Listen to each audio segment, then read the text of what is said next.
Welcome to Mortified, the Friendship Quest, a podcast where two long-distance friends bounce media recommendations all in hopes the other will like it. I'm Aaron. And I'm Aaron's Batman. And this week, we fire up our little gray cells with Agatha Christie's 1934 novel and the 2017 Kenneth Branagh movie, Murder on the Orient Express. Before we make wild accusations based on how we feel about different types of Europeans, remember you can help us on Mortify the Legitimacy Quest by subscribing to us on YouTube, iTunes, or Spotify, or following us on Tumblr at MortifiedPod. Leyla. Aaron. What's your relationship like with one Mr. Hercule Poirot? I've only ever heard Justin McElroy mention him. Yeah, that's kind of the same, unfortunately. Yeah, it's, I can't say I've ever been like a Christie head. Just kind of always escaped me. And, frankly, I don't think I'll be revisiting the oeuvre. Not even because she has very specific feelings about different types of Europeans. I actually found that quaint. You know what I mean? Like, saying that all Italians are murderers and the Yugoslavians, fucking F's in the chat for Yugoslavia, the Yugoslavians hate the Italians and British have a stick up their ass, she has no use for Americans. Quaint. But I just don't know if a book that's 75% asking questions and answering questions is for me. You know, my mom was a big Christie head, right? She was educated and she grew up in Singapore, right, which has a British education system. So she got a lot of Agatha Christie reading done. I'm actually very interested to talk to her about this when she gets back from her vacation. But yeah, like I think I actually kind of like the question asking format of this book. Maybe that's because I listened to it as an audiobook and that made it just kind of like, oh, we're listening to a lot of people have different conversations. I like Poirot in that he just kind of sucks. He's just kind of a jerk, which I love. He is, and I mean this earnestly, he is queer-coded. I don't think Hercule Poirot is queer, but he has a very specific French queerness about him, at least in the book. And I was thinking about this at work today, actually, because fun fact, we usually record on Sunday, it's Tuesday, because on Sunday, Aaron and I got together and we were like, we don't know if there's enough to talk about in this book, so we watched the Kenneth Branagh movie together. It was a hoot. So we're recording on Tuesday, but I was thinking about it at work today. And I was like, I think the big difference there's two big differences between movie Poirot and book Poirot, and one of them we'll get into as we talk. But I think the other one is that Kenneth Branagh really plays him straight. How do you mean? What do you mean? I don't know how to quantify the homosexual je ne sais quoi that book Poirot has, but he's just like, he's just kind of sassy, and everything's kind of fun and lilting, and he doesn't take anything seriously, and he's kind of a drama queen, and he loves to make an entrance, and he loves to keep them guessing, and like it's just fun. And then movie Poirot is very like, I'm a super genius and I'm crying about my wife. Okay, so when you said play it straight, you did mean sexuality speaking. Yes, very, very, very Bush era of camera. That's what it is. Yeah. So I'm going to be bringing up an analysis by YouTuber OmniViewer, which I'll link in the show notes. But he brings up the point that like Poirot in the Kenneth Branagh movie is very interested in balance. I think at least I read that as like being autistic at first, but then watching this breakdown, I think it was a very interesting thing to make him like obsessed with balance, which is like both a choice, but a weird one, because then he is like trying to solve a murder that, ultimately was done in order to get revenge for a murder done, many years ago. And yeah, I don't know. Like, I think that the characterization of Poirot in the movie is, as you say, I mean, I can't, based on all the queer people I know, like, yeah, I guess book Poirot's a little bit more like that than the movie Poirot, but it's queer. I'll just say that it's yes. queer and it's very French. And yeah, I think the way that Branagh plays him is both. It's very sincere. I think it is almost melodramatic in the way that like he is so obsessed with both his wife and, you know, finding justice, and then his emotional state at trying to figure out how to you know, determine what fate the murderer should receive. I don't know why, but your use of the word sincere just triggered something in my brain. And it's that Kenneth Branagh, British, yes? Kenneth Branagh's... There are so many layers to this performance that I can't even unpack, because his, like, British sincerity is being played for, like, an American audience in a way that is very strange. And for some reason, in my head, all I can think about now is, like, he plays it almost like he is playing the Doctor. I was just, as you were talking this through, I was like, oh my god, yes, this is Doctor Who, specifically David Tennant. It could be many of them, but I'm thinking David Tennant because you talked about how when we were watching this... Right, because when we were watching the 2017 movie, you brought up Sherlock, which is, of course, in the what's the stupid thing they called it? Hulakian? Super Hulakian era, right? And this is a little bit after that. This is 2017, so Tumblr had largely fallen at this point in time. Tumblr was at its low point. I mean, listen, we're still on. Both of us are on Tumblr in the year of our Lord 2025. So, like, listen, but yeah, I think you're right. Like, this is kind of chasing that same level of sincerity that is seen in the Doctor Who movies, which I think is good. I kind of want Kenneth Branagh, not a full season. I want like a 2-episode special of Kevin Branagh as a Doctor. I think that would be fun. I don't think I want a full season though. I think he'd do a good job of it.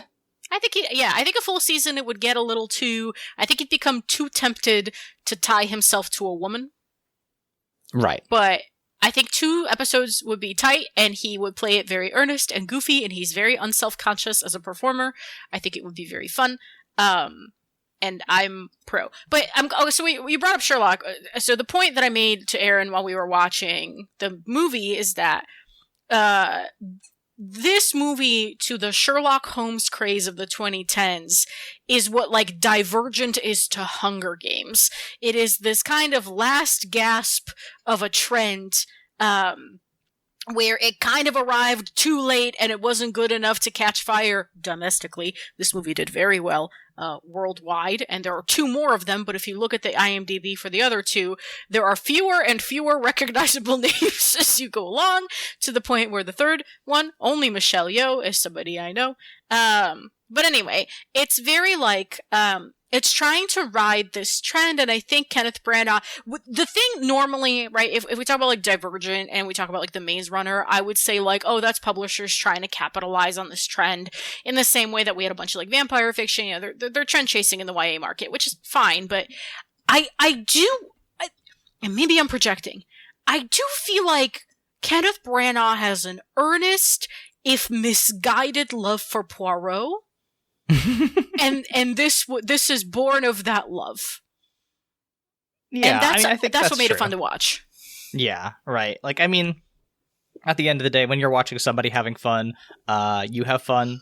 So, like, ultimately, like, would I watch this movie again? No, but like, it was a good time. You know, I think it was like you said, it was an incredible time capsule of 2017. I would watch it to show it to someone else. Okay, that's fair. Yes. You know, I wouldn't sit down by myself, crack open. I've gotten really into Belgian raspberry beers. Belgian. Pretty smooth. Tastes like raspberries. Yeah. But anyway, I wouldn't crack open like a raspberry beer, and you know, watch it and cross stitch. But would I say no if someone else wanted to put it on? Absolutely not. It's a hoot. And to be clear, it is not a good adaptation of the novel. It's middling at best. And in terms of just like, did it take the spirit of the novel and put it on screen with whatever adaptational changes? I do not understand Kenneth Branagh's reading of Poirot. It is confounding. But it's a hoot. I nearly died because at some point in the film, Willem Dafoe is talking about how not racist he is, and he goes, you know, I'm half a he myself. Yeah. And I have been muttering that line to myself as I move about my life because it's just so shocking. It's a wild thing to say. It's so fun. Anyway, you've written a beautiful summary. You want to take us through it? I'll give us a shot. So we'll try to do both the book and the film in tandem because they follow pretty similar plots. Ultimately the plot of this book is pretty linear on the fact, based on the fact that it is literally on rails. But we will talk about how they diverge in some very significant ways. Yeah, the ending is crazy. Fucking okay. So we have Hercule Poirot, a famous Belgian detective. He is, he's going back to England after he solved a case in Syria. While he's on this train, he hears two English people talking, a Colonel Arbuthnot and Mary Debenham. And he's like, oh, okay. He hears them say some weird shit, and he's like, huh, interesting. I'll save that for later. And he, gets a ticket on the Orient Express. A Monsieur Bouc, who is like his friend, also runs this like train line, or maybe even the train company. And he like puts him up in a nice, like a second class carriage, essentially. And they head off. They're leaving from Istanbul. And during this time, Poirot meets the passengers, right? There's a couple of interesting people, but the main one is a guy named Ratchet. The only major difference so far, we'll talk about Mr. Ratchet here in a bit, but is that in the movie, we get like kind of an establishing sequence that kind of gives us a little bit more of Poirot's character. Again, Omni Viewer makes the point that like the 2017 adaptation gives us so much more of Poirot's interiority and like personal, not necessarily interiority, but like, personal character, right? We see him being built out as a character, and made to be sympathetic. And I think it's a really interesting distinction because we get very little of Poirot as a person in the novel, which is kind of the point. But the major difference here is that we get a full scene in Jerusalem for some reason. I don't know why he's in Jerusalem. He's solving a case in Jerusalem where basically it's like a preacher or a Catholic priest, a Jewish rabbi, and a Muslim imam are all accused of stealing something from the Church of the Holy Sepulchre. And it's obviously turns out to be the police chief who called him in to blame him because there's just no way that this movie that's trying to be as quote woke as it is would be like, and it was definitely the Muslim guy, right? So like interesting weird bit. I mean, do you have any notes on this first part? He's obsessed with eggs, and it's a beat that pays off because he's like measuring the height of the eggs when they are served to him. First of all, if I may, for real quick, they're served to him in these little egg holders, right? America needs to fucking adopt those. When I lived in Russia, we had them. They're like little stands for your boiled egg, and you crack open the shell with your spoon, and then you can eat your egg. And they're fantastic. America, fucking flagging. I need us. And they can be cute. I had one that's shaped like a duck. I don't know why it was shaped like a duck for a chicken egg, but whatever, fuck it. Need that to come in. So thank you, Kenneth Branagh, for reminding me of this beautiful utensil that I should find on eBay. But he like measures the height of the eggs, and then later when he's on the train, he is served breakfast in bed, and he checks the height of the eggs, and they're even when he is on the train, and I think he comes. I didn't catch that bit. You catch him sighing in relief and collapsing back into his bed with his mustache hat? He did light a cigarette afterwards, which was weird, but I guess. Anyway, post Yolk clarity.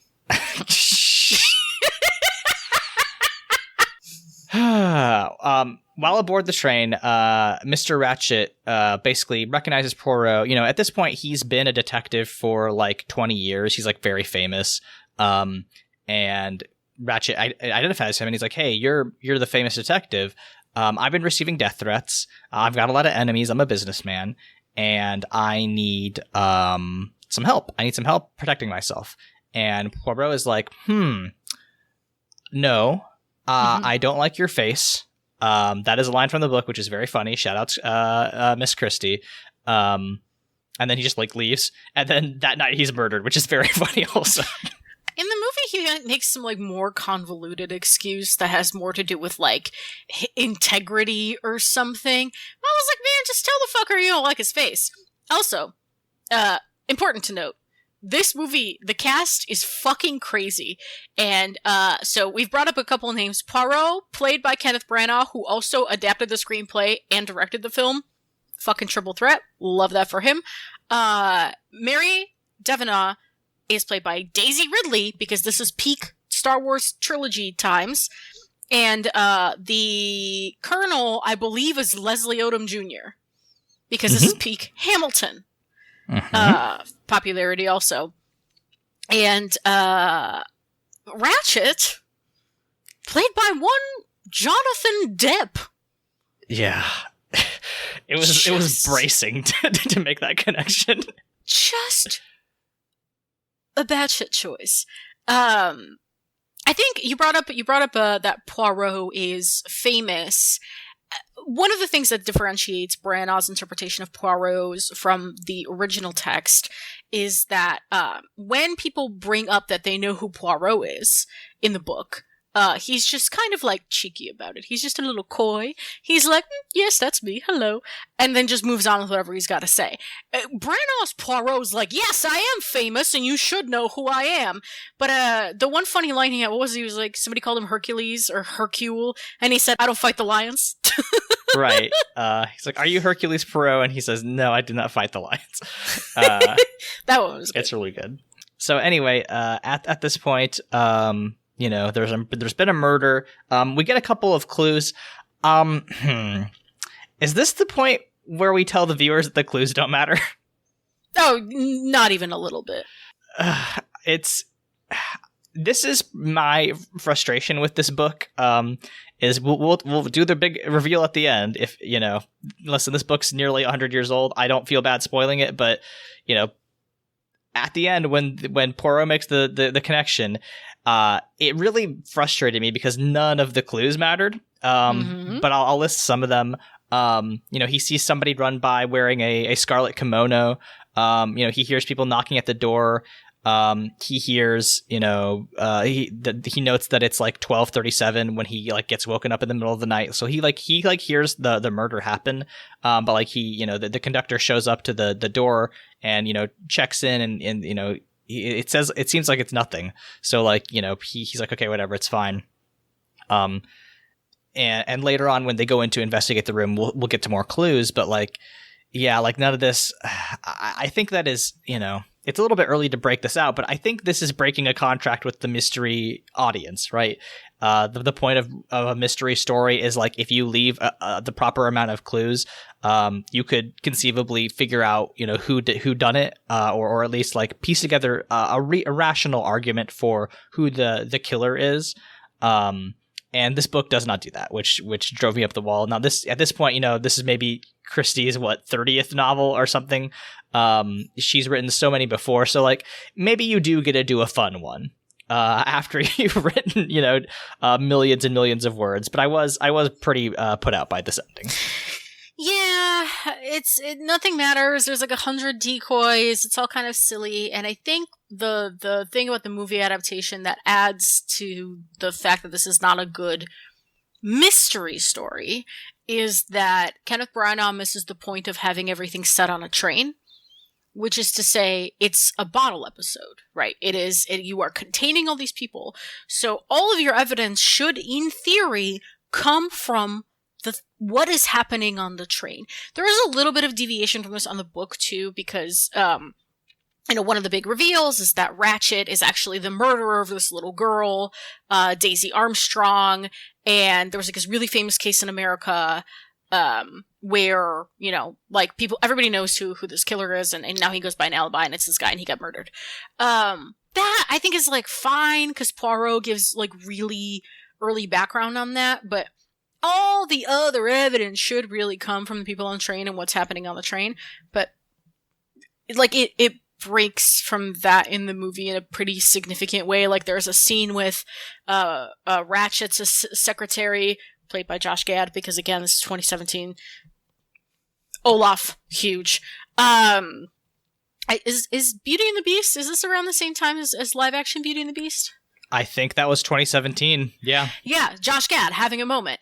And he like talks about how Josh Gad's dad went to prison or some shit. I was like, what are we? Huh?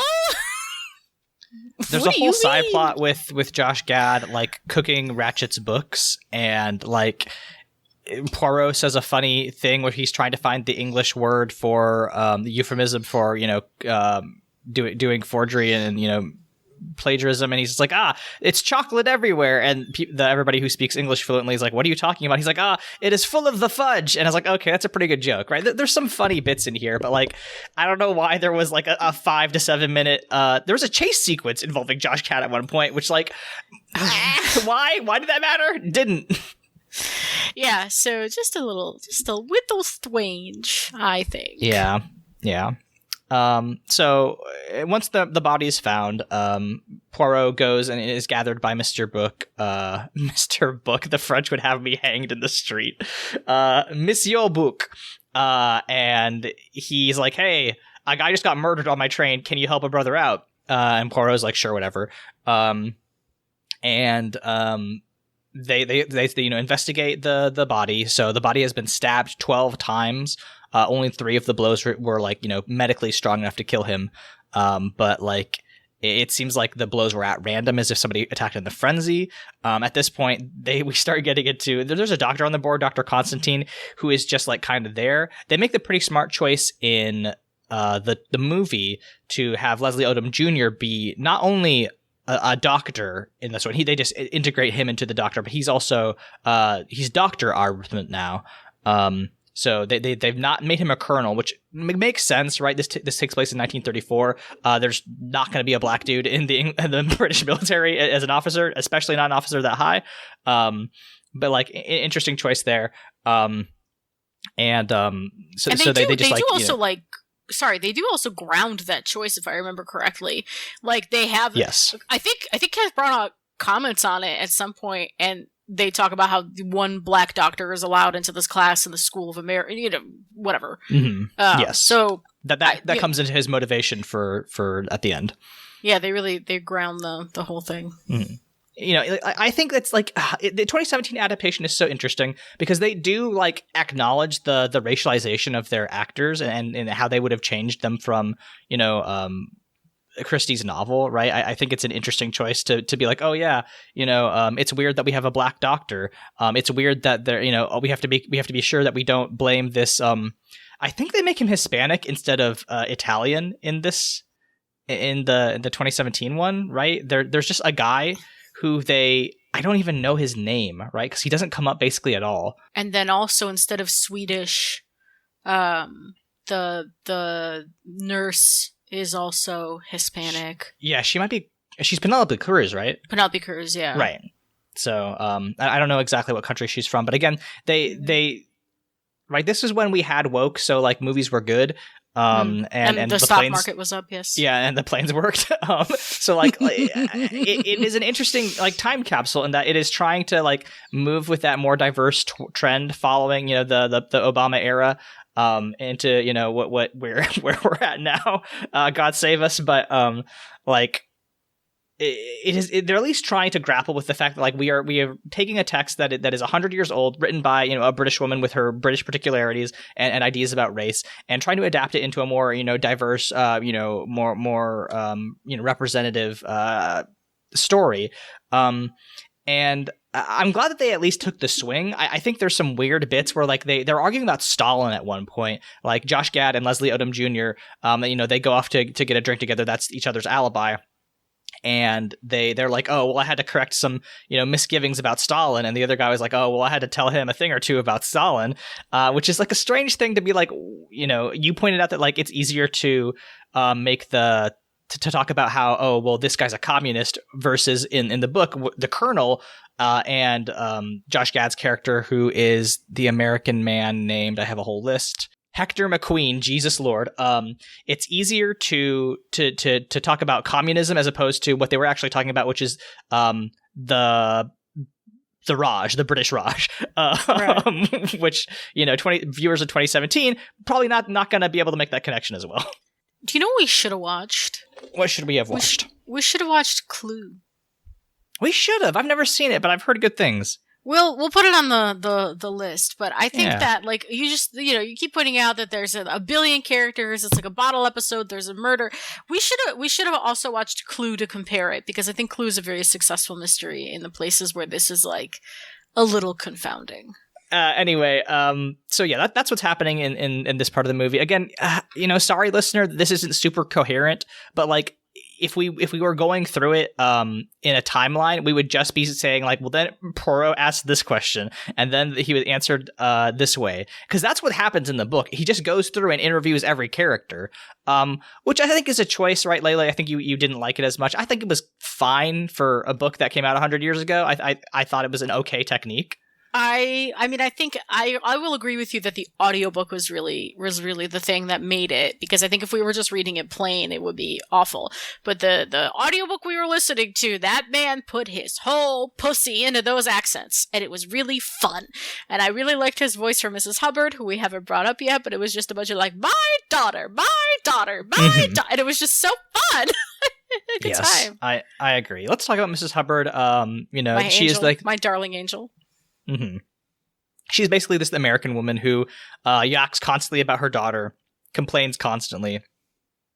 You know, is basically just kind of a big thorn in everybody's side. Is mostly just trying to is in there to be like, oh, this is kind of an annoying character who like kind of makes everything about herself and like tells long-winded stories. Like very much like the like if you were trying to do a caricature of like an annoying American like Midwesterner, this is the kind of person that you would do, especially I think around this time period when, you know, a lot of America was seen as like either, you know, big cities or farmland, which I guess is probably still true. Yeah, it's absolutely still true. As somebody who lives in the farmland portion. But like, yeah, who plays her again? Michelle Pfeiffer? Michelle fucking Pfeiffer, and she is surfing the whole time. She looks amazing, and at the end, we'll talk about the end, she gives a performance this movie does not deserve, but she does it, and I love it. She's so great. I love her. Yeah, I think Pfeiffer does a great job, right? I think unfortunately, Mrs. Hubbard doesn't get a lot of screen time in the movie. She's just kind of horny, which is great. I'm glad. Shout out to Michelle Pfeiffer. But I think Mrs. Hubbard in the book plays a much more integral role. She is like, you know, constantly finding things. I guess there is a bit where she finds the bloody knife in her bag after, you know, the first round of questioning. Whereas here, Michelle Pfeiffer gets stabbed, which gently and non-lethally is an interesting choice, I think.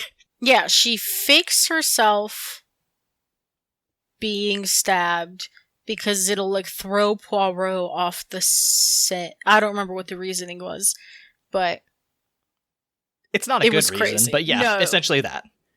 Yeah, it was crazy. But yeah, I miss Mrs. Hubbard because literally every scene had her in the background going, my daughter, she told me this, oh, if only my daughter knew how much danger I was in, and oh, she wouldn't suffer, and oh, she must. It's just such a fun backdrop, and I think we needed more of that. Maybe a little too undignified for what Michelle Pfeiffer was cooking. Right, 100%.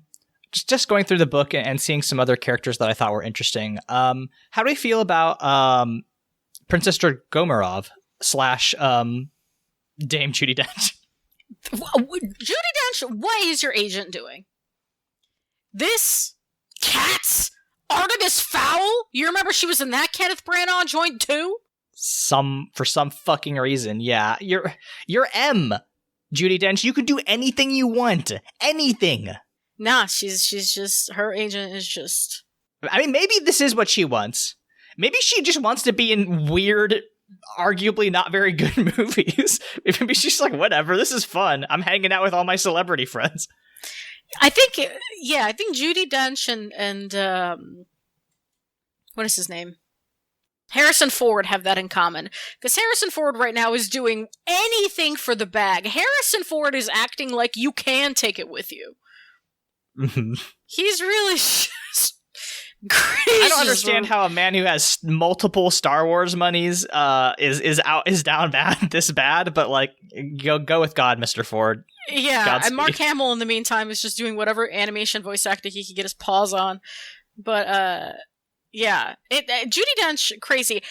There's a reveal in which Poirot finds a handkerchief and it's embroidered with an H, and it could be Helena, who is going by Elena, but it's not. It's Princess Dragomirov, whose name is Natalia, and the thing is that Russian N looks like English H, and I caught that organically because I speak Russian, and that was really fun to know and to like watch the ramp up, because the moment they brought up the handkerchief and Poirot was like, "What's your Christian name?" She goes, "Natalia." I went, I was like, the handkerchief! It was fun. I wanted more of that. See, and that's the thing. Like, I think that's one of the few clues that you could actually kind of make any sort of guess about, right? They establish that the princess is Russian. They say that it's the letter H. If you have that knowledge of the Russian alphabet, you can kind of figure that out and be like, oh, okay, this is actually somebody else's. But like the pipe cleaner that ends up being Colonel Arbuthnot's never ends up being anything. That's a red herring.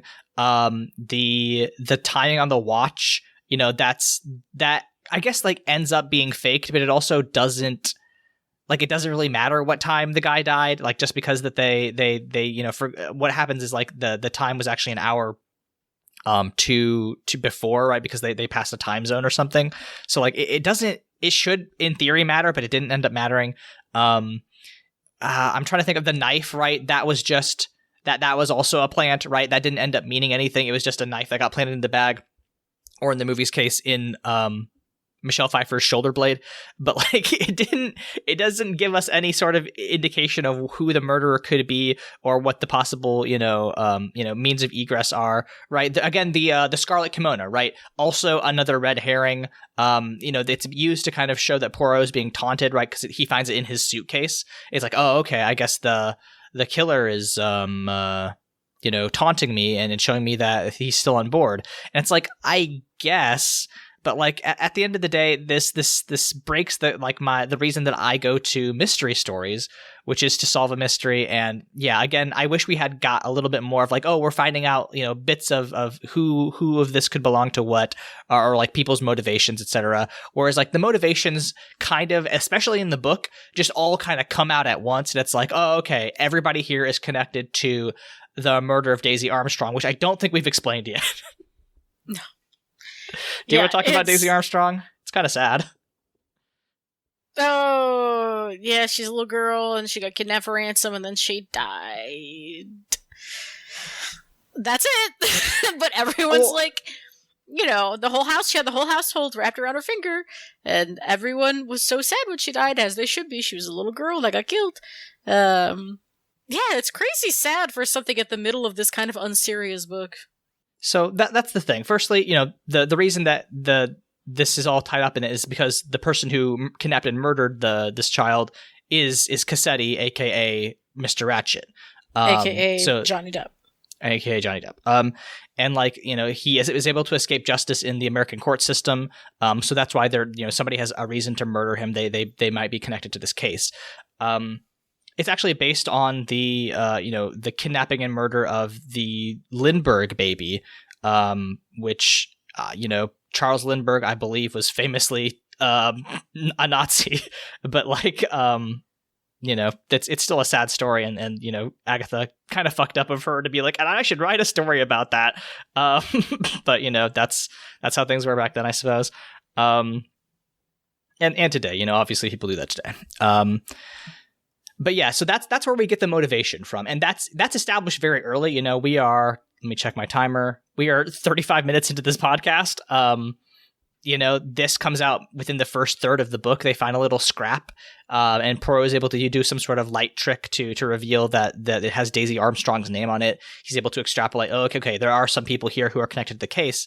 But as it turns out, everyone's connected to the case. Everybody in this is either in some way employed by the Armstrong household at one point, or was friends with the Armstrongs. Princess Dragomirov was the godmother of the dead girl, I believe. So everybody is kind of connected in this weird way. And then Poirot basically just finds out it's it's not a coincidence. They're all here on purpose. All here with a purpose to murder Cassetti, aka Ratchet. 12 members of the jury. All 12 of them. Yeah, and boy howdy do they murder him. Because that's why the stab marks were erratic. Everyone takes a turn. Yes. That's interesting. I think that's an interesting way to be like, oh, okay, yeah, all the stab marks were erratic. I don't think there's any way on God's green earth that you could figure it out that it was everyone. That's ridiculous. Yeah, it's nuts. Yeah.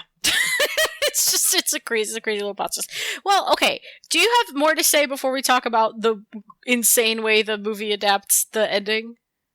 Because the clues don't matter. We talked about the characters that are fun. I want to talk about a little bit about how like the whole thing of Poirot is psychology. So like you mentioned, 12 stab wounds, aka like a jury, right? Like somebody says like, oh, this guy will be, I wish he would have been tried by a jury of his peers.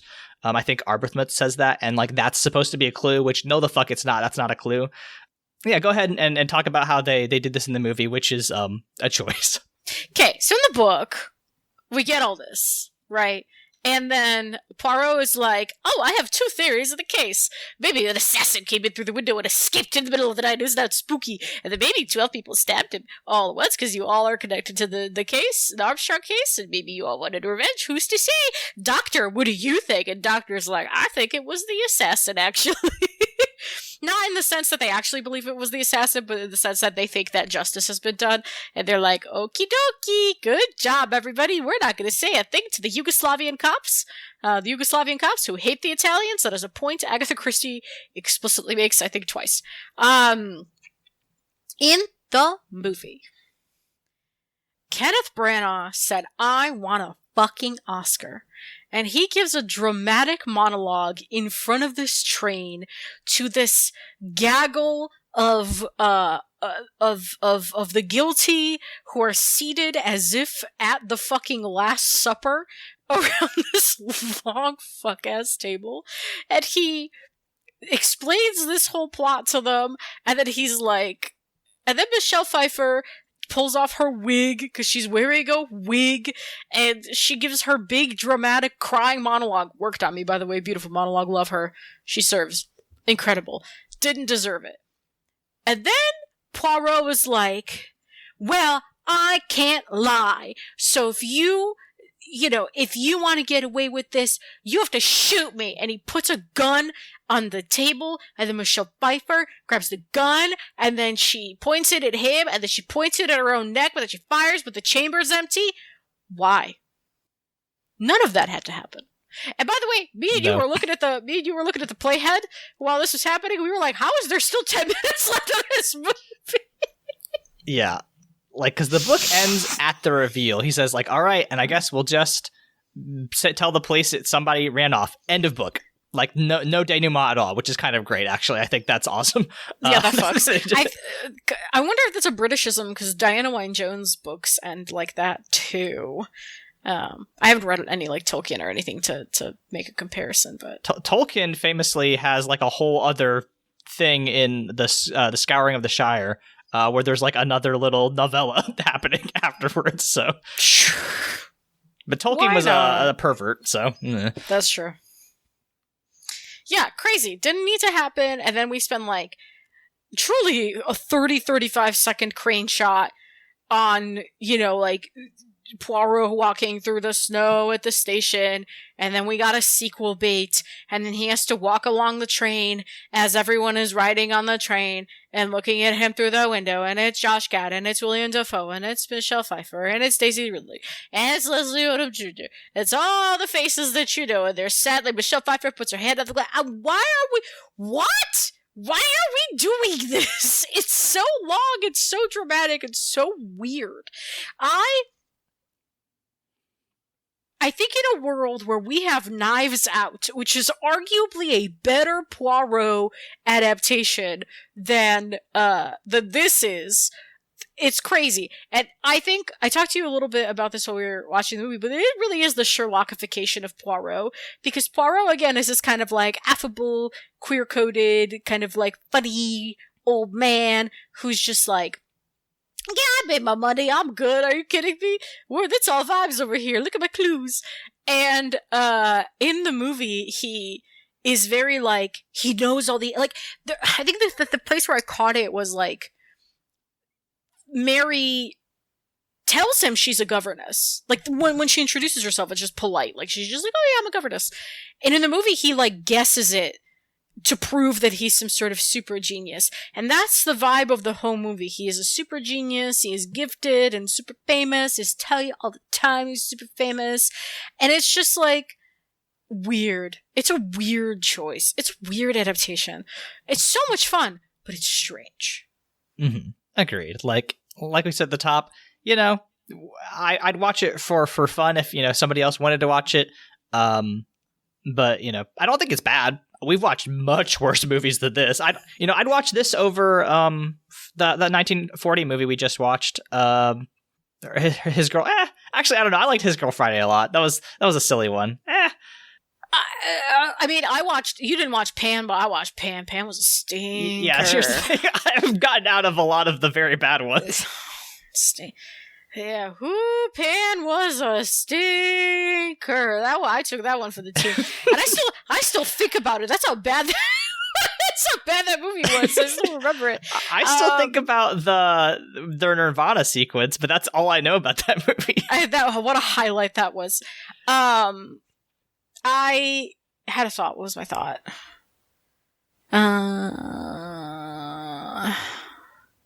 Oh, right.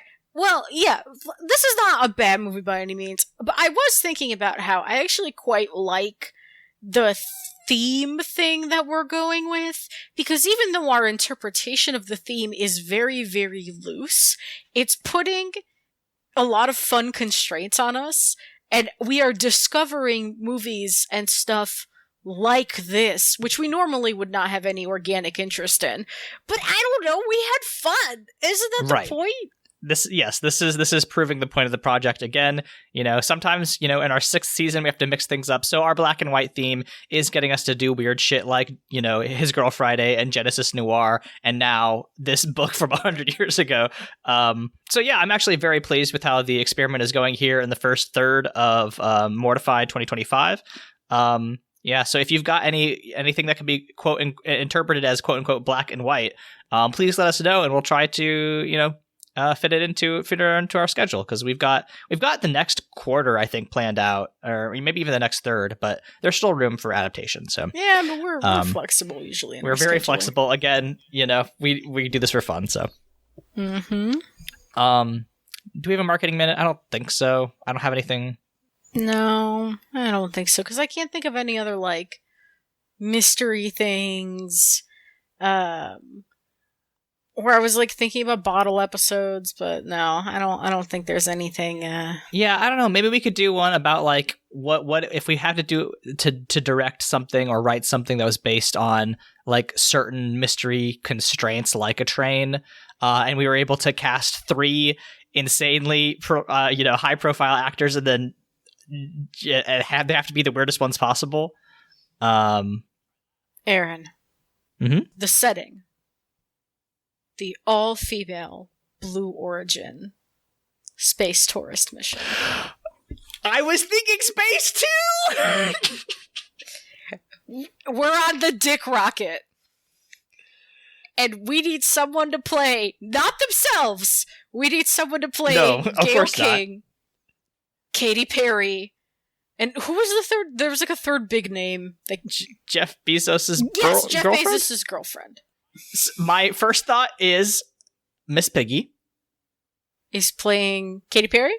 Jeff Bezos' girlfriend, I think. No, she's too good. She's too good. Miss Piggy's too good. Listen, for that. She is too good for that. You're right. I'm sorry. Yeah, man. I think Oprah should play Gayle. I mean, sure, put Oprah in space. That's fine. Either Oprah or Beyonce. Beyonce was trying to have a movie career for a little while. It did not go particularly well. I'm mad at Oprah for who she has elevated and now put in charge of our Center for Medicare and Medicaid Services. So I actually do want Oprah in this as punishment. Great. Oprah's going to play Gayle. which I just think it just chuffs me just for fun.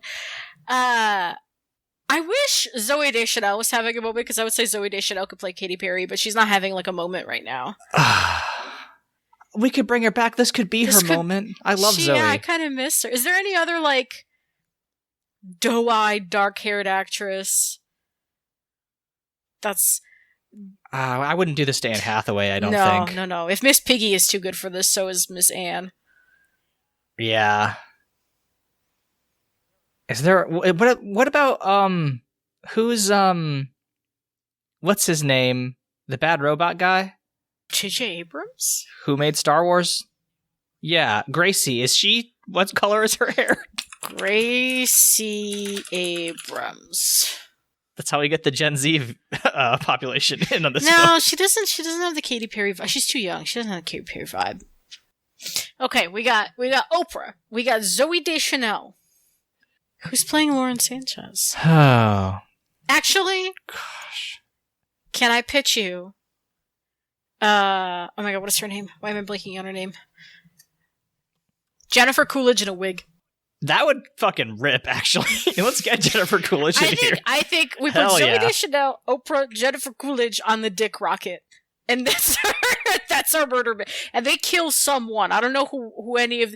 Oh, hold on. Who was on the fucking... There was like an actual astronaut that went. Maybe they murder the astronaut. Right, that makes sense. That's my pitch to you. Yeah. I agree. And we get Tamsin Muir to direct. I think this is maybe too much of an artsy pull, but what is her name? I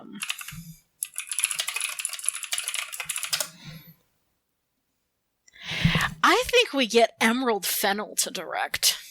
Ooh, I don't know who that is. Which I don't know if you know who Emerald Fennell is. She directed Promising Young Woman. Oh. She's kind of an edgy, sort of feminist. I think she would bring some real grit to this. Directed Saltburn. If only... Oh yes, that's right. She also did Saltburn. And was in Barbie. Okay, sure. If only Gary Marshall wasn't dead. R.I.P. Maybe it's time for Gary Marshall to have gotten into mysteries, you know? Sure. Oh, wait! I'm so stupid! Fucking,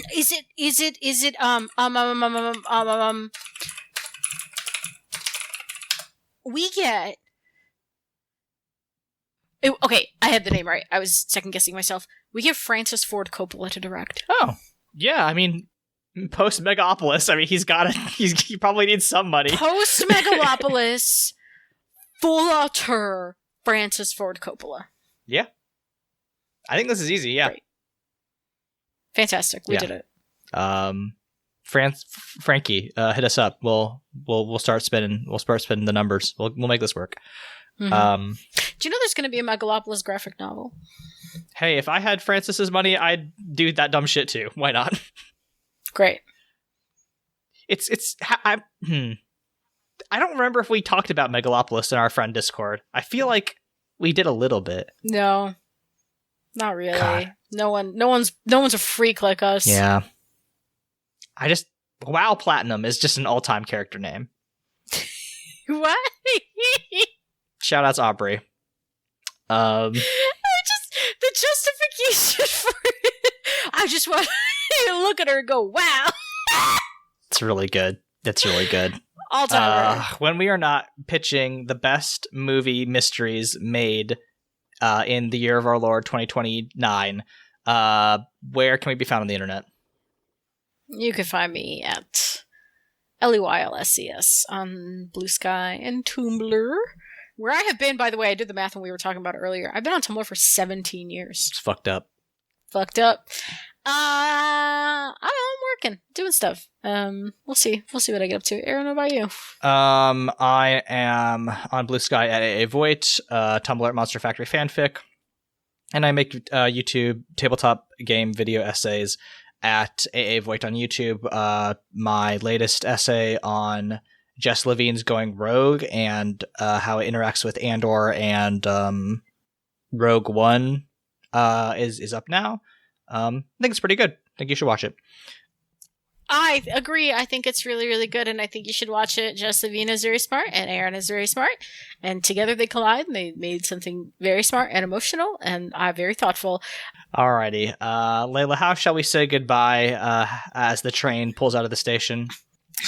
Well, Aaron, you see, we have been a long time in America, and he is an Italian, and Italians use the knife, and they are great liars. I do not like Italians. I'm so sorry to the Italian X community. We'll see you all next time. Fuck you, Edge.